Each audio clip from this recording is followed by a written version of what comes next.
আসসালামু আলাইকুম রহমতুল্লাহি ওবরকাতুহু। সম্মানিত দর্শক, বাংলাদেশে তারিখ-ই তারেক রহমান শুরু হয়েছে। আপনারা হয়তো বলতে পারেন যে এটা কি ধরনের কথা? তারিখ-ই তারেক বা তারিখ-ই তারেক রহমান, এটার অর্থ কি? এই শব্দটা আমি এনেছি আ মধ্যযুগীয় যে ইতিহাসবিদ যারা ইতিহাস লিখতেন তাদের রচনাশৈলী থেকে। যেমন তারিখ-ই ফিরোজ শাহী, তারিখ-ই কুতুব শাহী। মানে বিভিন্ন রাজা বাদশাহ তাদের যে সময়কালে তারা যে সকল কর্মকাণ্ড করতেন, ভালো কাজকর্ম করতেন, এগুলো লিখে রাখার জন্যে পারস্য থেকে, ইরান থেকে, আরব থেকে বড়, বড় ঐতিহাসিক তারা ভারতবর্ষে আসতেন এবং তারা যে সকল বই লিখেছেন, সেই অনেকগুলো বই মধ্যযুগের বই, যেটার শুরু এরকম তারিখ-ই ফিরোজ শাহী। মানে ফিরোজ শাহী যে জমানা, তার যে রাজত্বকাল, সেই রাজত্বকালের দিনক্ষণ, দিনলিপি, দিননামা, এটাকেই মানে আরবিতে তারিখ-ই ফিরোজ শাহী বোঝানো হয়। তো সেদিক থেকে আমাদের বাংলাদেশে যেহেতু এখন ইনকিলাবের যুগ চলছে, আমাদের এই বাংলাদেশে এখন ইমতিহানের যুগ চলছে, আমাদের এই বাংলাদেশে এখন মজলুমের যুগ চলছে, ইত্তেহাদের যুগ চলছে, ইন্তিফাদার যুগ চলছে। তো সেক্ষেত্রে আমি একটু ঢং করলাম। ঢং করে সেই তারেক রহমান সাহেবের জমানাকে তারিক-ই তারেক রহমান বলার চেষ্টা করলাম। তো এই তারিক-ই তারেক রহমানের জমানাতে অনেকগুলো ঘটনা ঘটেছে। তো সেই ঘটনাগুলোর মধ্যে কিছু ঘটনা আছে যেগুলো খুব স্বল্পকালীন, মানুষকে আশ্চর্য করেছে। মানুষ এগুলো নিয়ে আলোচনা করছে, কয়দিন পরে এগুলো নিয়ে আলোচনা করবে না। আর যে ঘটনাগুলো ঘটেছে এগুলো রেশ থাকবে না। যেমন তিনি এখন খুব খোলামেলা চলাফেরা করছেন, এটা খুব বেশিদিন চলবে না। তিনি তার স্ত্রীকে নিয়ে মসজিদে যাচ্ছেন, সেগুলো ফেসবুকে আসছে গাড়িতে করে। এই জিনিসগুলো ভবিষ্যতে বেশি একটা চলবে না। তারপর তিনি ট্রাফিক রুল ফলো করে সাদামাটাভাবে চলাফেরা করার চেষ্টা করছেন, সচিবালয়ে অফিস করার চেষ্টা করছেন। এই জিনিসগুলো নিয়ে দ্য লং রানে মানুষের আগ্রহ থাকবে না। আর এটার কোনো যে ইমপ্যাক্ট, সেই ইমপ্যাক্ট রাজনীতিতে, অর্থনীতিতে, রাষ্ট্র ব্যবস্থায় কেমন হয় এটা বলা যাচ্ছে না। সম্ভবত ভালো কিছু হবে না। এরকম সবাই নতুন যারা ক্ষমতায় আসেন, সবাই এরকম বড়, বড় সিদ্ধান্ত নেন। শেখ হাসিনাও নিয়েছিলেন। তিনি সচিবালয়ে অফিস করবেন ইত্যাদি, ইত্যাদি। পরে সচিবালয়ে অফিস তো দূরের কথা, তাকে এমন একটা বৃত্তে আবদ্ধ করে রাখা হয়েছে যে তিনি ওই তেজগাঁতে যে প্রধানমন্ত্রীর কার্যালয়, ওখানেও তিনি শেষ কয়েক বছর অফিস করতে পারেননি। করোনার আগের থেকেই তাকে সিকিউরিটির নাম করে এমনভাবে ভয় দেখানো হয়েছিল যে তিনি পুরোটা সময় গণভবনে থাকতেন এবং গণভবনেও তার চলাফেরার মধ্যে নিয়ন্ত্রণ রাখা হতো এবং সাধারণ নেতাকর্মী যারা দর্শনার্থী ছিলেন তাদের সঙ্গে তার সম্পর্কটা একেবারে কাট অফ করে দেওয়া হয়েছিল।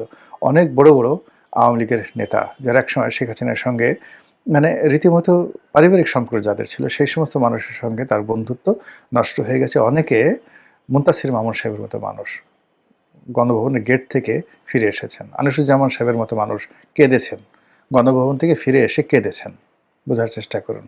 অথচ শেখ হাসিনার মতো এত প্রো পিউপিল নেতা এখনো পর্যন্ত বাংলাদেশে দ্বিতীয়টি নেই। এমনকি বঙ্গবন্ধুর চেয়ে তার প্রো পিউপিলনেস কোনো অংশে কম নয়, কোনো অংশে কম নয়। তার রাজনৈতিক জীবনে যদি দেখেন, মানুষকে খাওয়ানোর ক্ষমতা, মানুষের মাথায় হাত বুলানোর ক্ষমতা, মানুষকে বুকে জড়িয়ে ধরার ক্ষমতা, সবাইকে সন্তান স্নেহে আদর করার ক্ষমতা, পুরো পরিবার পরিজনকে আপনি একত্র করে রাখা। বোঝার চেষ্টা করুন। তিনি কিন্তু মানে শেখ মনির পরিবারের সঙ্গে তাদের একটা মনস্তাত্ত্বিক দূরত্ব আছে। শেখ রেহানা, শেখ হাসিনার সঙ্গে শেখ মানে ফজলুল হক মনি, তারপরে শেখ সেলিম, এই পরিবারের একটা মনস্তাত্ত্বিক দূরত্ব আছে। সেই দূরত্ব থাকা সত্ত্বেও আপনি দেখেন একেবারে বিদায় বেলায় তিনি কি ভাষায় সেই তাপসের সঙ্গে কথা বললেন। তার পরিবারের সবাই আপনজন, সবাই তাকে তুমি, তুমি করে ডাকে। কেউ ফুফু ডাকে, কেউ আপু ডাকে, কেউ হাসু বলে ডাকে, হাসু তুমি কেমন আছো? এই নামে ডাকে। তাপস তো তাকে হাসু নামে তুমি, তুমি করে ডাকছে। এই পারিবারিক বন্ধন আপনি কোথায় পাবেন? এটা শেখ হাসিনা রক্ষা করেছেন। আমি আমার এক বন্ধুর সঙ্গে একবার মানে তর্ক করলাম। সে বিএনপি করত। আর আমি তখন ছাত্রলীগ করতাম। তো ওর সাথে আমি বললাম যে, "তোমার সঙ্গে আমার ১০,০০০ টাকা" মানে সেই শেখ হাসিনা যখন বাংলাদেশে আসছেন সবেমাত্র তিনি সুধা সদনে থাকেন। তো তিনি খালেদা জিয়ার ভক্ত আর আমি শেখ হাসিনার ভক্ত। তো আমি তাকে বললাম যে, "এক কাজ করো, মানে কে শ্রেষ্ঠ?" তো ও তো ওর নেত্রীর কথা বলবে, আমি শেখ হাসিনার কথা বলছি। আমি বললাম যে, "বাদ দাও। তুমি আর আমি ১০,০০০ টাকা চুক্তি। আমি তোমাকে এখন এই রাত্রি বাজে ৯টা। আমি তোমাকে এখন নিয়ে যাব ৩২ নম্বরে।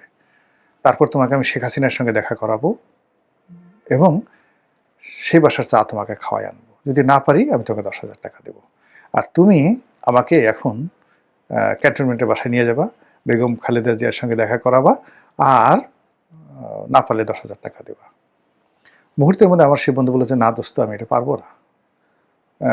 আমার সঙ্গে তোমার কোনো সম্পর্ক না। আমি এমনি ভালোবাসি। আমি কোনোদিন তার সামনাসামনি দেখিনি। কোনোদিন তার ক্যান্টনমেন্টের বাড়িতে যাইনি।" তো এই হলো মানে আওয়ামী লীগের সঙ্গে নেতাকর্মীদের সঙ্গে। আমি তখন ছাত্রলীগের একজন ঢাকা বিশ্ববিদ্যালয়ের সাধারণ কর্মী। তো হোয়াট ওয়াজ মাই কনফিডেন্স? আমার সেই কনফিডেন্স ছিল, মারাত্মক কনফিডেন্স ছিল। এবং সেই মানে কনফিডেন্সের জায়গাটা কোনোদিন নষ্ট হয়নি। আমি ২০১৮ সনে তো মারা যেতাম। ২০১৮ সনে আমি আজকে একটা সত্য কথা বলি। ২০১৮ সনে মানে আওয়ামী লীগের লোকজন আমাকে মেরে ফেলত। আমি যখন বিএনপিতে যোগদান করে দেশে গেলাম, তারা মেরে ফেলত এবং তার সঙ্গে, সঙ্গে আবার ওখানে বিএনপির একটা গ্রুপ যারা আমার মনোনয়ন মেনে নেয়নি। তারা চিন্তা করলো যে আমার বাসায় ১,৫০,০০০ টাকা আছে, আওয়ামী লীগের কিছু দুর্বৃত্ত আর ওই বিএনপির কিছু দুর্বৃত্ত, যারা বিএনপির সব লোক তো আমার পক্ষে না, এটা প্রতিপক্ষ ছিল। তারা সবাই মিলে এরকম একটা সিদ্ধান্ত নিল যে আমার বাসায় ডাকাতি করবে, বাসা থেকে টাকা নেবে এবং বাসায় ঢুকে আগুন-ঠাগুন জ্বালিয়ে দেবে। তো এই অবস্থাতে আমি মেজর জেনারেল জিয়াউল হাসানকে ফোন করলাম। আমি বললাম যে, "জিয়া, এই ঘটনা। দেখো তো তুমি আমাকে কিছু করতে পারো কিনা?" তো জিয়া বলল যে, "দাঁড়ান, আমি এক্ষুনি দেখতেছি।" সে সঙ্গে, সঙ্গে তারেক সিদ্দিকীকেও ফোন করল। তারেক সিদ্দিকী বললেন যে, "ঠিক আছে, রনি ভাইকে বলো সে যেন চিন্তা না করে, আমি এখনই পিএম এর সাথে আলাপ করতেছি।" তো সে গিয়ে ১ম এ পিএম এর কাছে গিয়ে বলল, প্রধানমন্ত্রীর কাছে বলল, "বোঝার চেষ্টা করুন ২০১৮ সনে আমি আওয়ামী লীগ ছেড়ে বিএনপিতে যোগদান করেছি। এবং আমি ওই মানে ওই সময়টাতে শেখ হাসিনাকে যে অপমান করেছি, আবার এই ঘটনার পরেও তার পতনের আগ পর্যন্ত কিন্তু তার সমালোচনা করেছি। কিন্তু তারপরেও দেখেন তার রিলেশনটা দেখেন।" তো তারেক সিদ্দিকী গিয়ে তার কাছে বলল যে, "এরকম ব্যাপার, রনির তো খুব বিপদে পড়েছে। না হয় একটা ভুল করেছে। এখন তো তাকে রক্ষা করতে হবে।" উনি ১ম বললেন, "না, দেখুক, বুঝুক কত অবস্থা, বেশি চালাক, বেশি ফাজিল" ইত্যাদি, ইত্যাদি। তো তারেক সিদ্দিকী সাহেব দাঁড়িয়ে রইলেন। তো তারেক সিদ্দিকী সাহেব দাঁড়িয়ে রইলেন, তারপরে এরপরে বললেন যে, "যাও, ঠিক আছে, যাও, ব্যবস্থা নাও।" তখন এই জেনারেল, এই যে এখন জেলখানায় আছে, মেজর জেনারেল জিয়াউল হাসান, তারেক সিদ্দিকী, তারা পটুয়াখালীর এসপিকে, ডিসিকে ফোন করলো এবং ঢাকা ডিবির কে জানালো, ডিবি প্রধানকে জানালো এবং একটা ডিবির ১২ সদস্যের একটা টিম প্রায় ১ সপ্তাহ আমার বাসার সামনে 24 আওয়ার্স ডিউটি করছে এবং ওই টিম আমাকে নির্বাচনী এলাকা থেকে ঢাকা নিয়ে আসছে। আমি শেখ হাসিনার সমালোচনা করেছি, এখনো করি, আগামীতেও করব। কিন্তু এই কৃতজ্ঞতাটা কি আমি ভুলতে পারবো? এই যে পলিটিক্যাল ম্যাচুরিটি তার যে রয়েছে এবং তার যে সেই যাকে বলা হয় গণসম্পৃক্ততা রয়েছে, নেতাকর্মীদের সাথে রয়েছে, এটা বাংলাদেশের কোন যাকে বলা হয় নেতা বলতে পারবে যে তার দল ছেড়ে চলে গেছে, তারপরে সকাল বিকাল তাকে গালাগাল করছে এবং তার সাথে কোনো সম্পর্ক নেই, এরকম একটা লোকের সাহায্যের জন্য সেই নেতা এই কাজ করেছে? এটা কেবলমাত্র শেখ হাসিনা, অন্য কেউ নাই বাংলাদেশে। তো এই যে অনেকে মানে বিএনপির কোনো লোক আমার মুখ দিয়ে বঙ্গবন্ধু শোনার কারণে রাগ হয়। আমি বললাম যে, "দেখেন, আমি এই দল করেছি, আমি বিএনপিতে আসছি ভালো কথা, কিন্তু আমি মুখ থেকে বঙ্গবন্ধু শব্দটা বাদ দিয়ে মুজিব, মুজিব বলতে পারবো না। শেখ হাসিনা আমাকে মনোনয়ন দিয়েছেন। আমি সেই শেখ হাসিনার মনোনয়ন নিয়ে এমপি হয়েছি, না হলে আমাকে আজকে চিনতো না, বিএনপি মনোনয়ন দিত না। আমি আওয়ামী লীগ ছেড়ে আসছি সালমান এফ রহমানের কারণে, অন্য কোনো কারণে না, ত্যক্ত বিরক্ত হয়ে। তো কাজেই আমি শেখ হাসিনার বিরুদ্ধে ব্যক্তিগতভাবে কোনো কথা বলতে পারবো না।" এই কথাটা কিন্তু আমি সারা জীবন প্রকাশ্যে সবসময় বলেছি। আওয়ামী লীগ জমানাতে বলেছি, কিন্তু আবার সমালোচনা করেছি, শেখ হাসিনা কেন সালমানকে রাখেন, কেন অমুককে রাখেন, এই কথা তো এখনো বলছি। তো এরকম একটি অবস্থা আমি বললাম যে জমানা এমন একটা জিনিস যে কিছু, কিছু জিনিস থেকে যায়। এই যে যেমন শেখ হাসিনার কিছু কর্ম আছে।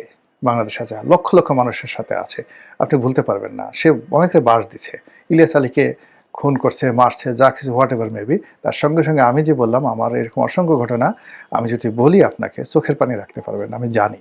এখন এগুলো বললে আদিক্ষেতা মনে হবে। মানে শেখ হাসিনার এমন মানবিক কর্মকাণ্ড বললে হাউমাউ করে আপনাকে কাঁপতে হবে, বিএনপির লোককেও কাঁপতে হবে, আই ক্যান টেল ইউ। তো যাই হোক, এনিওয়ে, তো এই যে তারেক রহমান সাহেবের যে জমানা, তারেক রহমান, এই জমানাতে শহীদ মিনার যে ঘটনাটি ঘটল, এটি 1952 সনের ভাষা আন্দোলনের পর থেকে আজ অবধি ঘটেনি। এমনকি পাকিস্তান জমানাতে ঘটেনি, যখন পাকিস্তান ছিল একটি ইসলামিক রাষ্ট্র। ঠিক সেই ইসলামিক রাষ্ট্র এই ঘটনাটা কেউ ঘটাতে পারেনি, ঘটানোর চেষ্টা করেনি, কিংবা ঘটানোর কথা কল্পনা করেনি। যেটা বাংলাদেশে ঘটছে সেটি হলো তিনি শহীদ মিনারে